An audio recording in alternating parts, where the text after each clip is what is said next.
Hello friends, एक बार फिर से आपका स्वागत करता हूं आपके अपने YouTube channel the focus trader में। आई होप कि आप काफ़ी अच्छे होंगे। लेट्स सी गाइस, समझते हैं यहाँ पे silver, gold, natural gas and crude oil के बारे में समझेंगे। और यहाँ पे कुछ एक लेवल्स हैं, वो भी लेवल आपको मैं बताना चाहूँगा। और यहाँ पे मैं आपको 1 आवर्स के चार्ट पर इंट्राडे के क्या लेवल है, आपको यहाँ पे ओवरनाइट के लिए बाइंग पोजिशंस ले जानी चाहिए या फिर यहाँ पे आपको अवॉइड करना चाहिए। अब यहाँ पे गोल्ड की चाल क्या रहने वाली है, सिल्वर की कैसी चाल रहने वाली है, तो यहाँ पे टेक्निकल चार्ट्स के ऊपर समझेंगे और किस तरह से यहाँ पे मेटल के अंदर आपको मूवमेंट आता हुआ यहाँ पे नजर आएगा। तो लेट्स सी। अगर गाइस आपने अभी तक हमारे यूट्यूब चैनल को भी सब्सक्राइब नहीं किया तो सब्सक्राइब कर लेना, साथ में बेल आइकन को दबा लेना ताकि आपके पास टाइम से नोटिफिकेशन एंड अलर्ट मेल पहुंच सके। तो लेट्स सी। देखिए यहाँ पे सिल्वर में एक सपोर्ट रेंज में आपको बताने वाला हूँ। देखिए यहाँ पे मैंने आपको बताया था कि यहाँ पे सिल्वर में एक जो सपोर्ट रेंज बना हुआ है वो क्या है, 97,000 से लेकर के और 96,800 यानी कि 96,800 से 97,000 तक यहाँ पे एक सपोर्ट रेंज है, जी सपोर्ट रेंज है।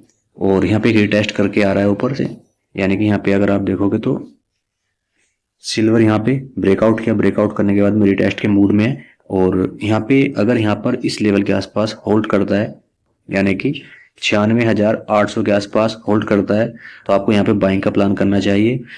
देन अगर यहाँ पे होल्ड नहीं करता है इस लेवल के आसपास, तो फिर आपको यहाँ पे 96,060 रुपये के आसपास यहाँ पे बाइंग का प्लान करके चलना चाहिए। यानी कि मात्र यहाँ पे आपको 900 पॉइंट थोड़ा सा डाउनफॉल करता है, तो फिर यहाँ से आपको यानी कि 2 लेवल्स हैं यहाँ पे, 2 लेवल्स आप नोट कीजिएगा। या तो फिर आपको इस लेवल के आसपास से बाइंग करना चाहिए या फिर आपको इस लेवल के आसपास से बाइंग करना चाहिए। और टारगेट क्या लेने चाहिए आपको, 98,470 रुपये के, 98,470 के टारगेट लेने चाहिए।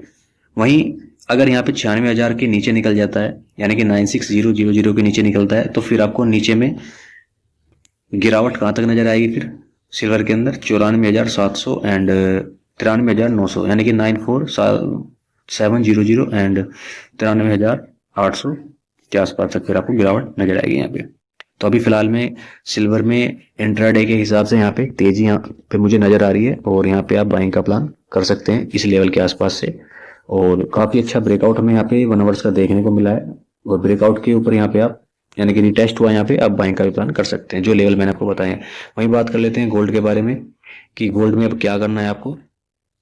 देखिए गोल्ड में भी एक यहाँ पे एक मौका मिल सकता है आपको इंट्राडे के हिसाब से, क्योंकि यहाँ पे 20 मूविंग एवरेज का यहाँ पे क्या हुआ है, ब्रेकआउट हुआ है। यहाँ 20 मूविंग एवरेज का ब्रेकआउट हुआ है और ब्रेकआउट करने के बाद में रिटेस्ट आ रहा है यहाँ पे, यानी कि 93,400 के आसपास आप बाइंग का प्लान कर सकते हैं। 93,400 इस रेंज के आसपास यहाँ पे बाइंग का प्लान कर सकते हैं। अगर यहाँ पे इस रेंज के नीचे निकलता है तो अवॉइड करना फिर यहाँ पे, लेकिन यहाँ पे अगर इसका होल्ड करता है 93,400 के आसपास यहाँ पे होल्ड करता है तो आप यहाँ पे बाइंग का प्लान कर सकते हैं। ऊपर में टारगेट क्या देखने चाहिए फिर आपको, ऊपर में टारगेट को 95,000 एंड 95,400 तक के टारगेट आपको प्लान करके चलने चाहिए। ऊपर में एक टारगेट और बताऊंगा आपको, 96,600, 96,600। फिर आपको ये 2 टारगेट आपको अपसाइड में लेकर के चलने चाहिए। वहीं बात कर लेते हैं क्रूड ऑयल के बारे में कि क्रूड ऑयल में क्या होने वाला है। क्रूड ऑयल में मैंने आपको बताया था क्रूड ऑयल में तेजी है और आपको यहाँ पे उस चीज का यहाँ पे आपने ध्यान दिया होगा। तो अब यहाँ पे तेजी आपको कहाँ तक नजर आने वाली है, क्रूड ऑयल में आपको 5,400 एंड 5,430 और ऊपर में एक टारगेट और बताऊंगा आपको मैं, 5,530 का टारगेट आपको अपसाइड में नजर आएंगे। अभी यहाँ पे खरीदारी किस तरह से आपको करनी चाहिए, अभी फिलहाल में फर्स्ट टारगेट आपको ये वाला टारगेट लेना चाहिए ओनली फॉर 5,430 का फर्स्ट टारगेट आपको यहाँ पे लेके चलना चाहिए।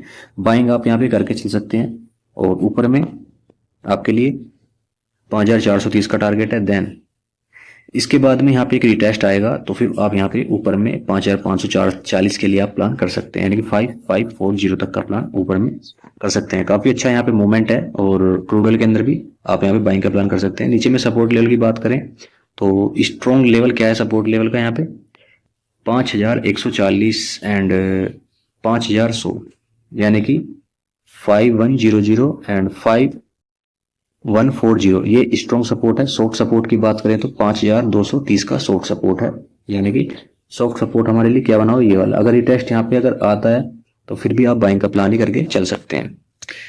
वहीं बात कर लेते हैं नेचुरल गैस के बारे में। नेचुरल गैस में क्या है, नेचुरल गैस में थोड़ा सा भी एक नेगेटिव मुझे लग रहा है, नेगेटिव भी क्या यहाँ पे थोड़ा सा मुझे साइडवेज जोन में लगा हुआ है और नीचे में मुझे जो पॉसिबिलिटीज लग रही हैं नीचे आने के लिए, अगर यहाँ पे 306 का सपोर्ट लेवल ब्रेकडाउन करता है तो फिर आपको नीचे में थोड़ा गिरावट का सामना करना पड़ सकता है, यानी कि फिर आपको यहाँ पे 292 तक का आपको गिरावट का सामना करना पड़ सकता है अगर यहाँ पर 306 रुपये का यानी कि 306 का सपोर्ट ब्रेक करता है। तो फिर आपको नीचे में ये वाले टारगेट के लिए जाना चाहिए। अभी की पोजीशन को देखें तो अभी साइडवेज जोन के अंदर ट्रेड कर रहा है, और ऊपर में अगर प्लान होगा यहाँ पे तो वो आपको यहाँ पे इस टारगेट तक का इंतजार करना चाहिए, अपसाइड में 340 रुपये तक का। क्योंकि अगर आप यहाँ पे देखोगे तो यहाँ पे अभी एक वेव के अंदर ट्रेड कर रहा है, यानी कि यहाँ पे एक वेव के अंदर ट्रेड कर रहा है, और यहाँ पे हो सकता है कि 306 के आसपास आने के बाद में 306 रुपये के आसपास आने के बाद में यहाँ से एक आपको रिकवरी आपको देखने को मिल सकती है। लेकिन आपको नीचे में तभी जाना है जब यहाँ पे 306 रुपये का ब्रेकडाउन करे, कैंडल क्लोज करे 1 आवर्स की, तभी आपको नीचे में 292 रुपये तक के लिए आपको प्लान करना चाहिए।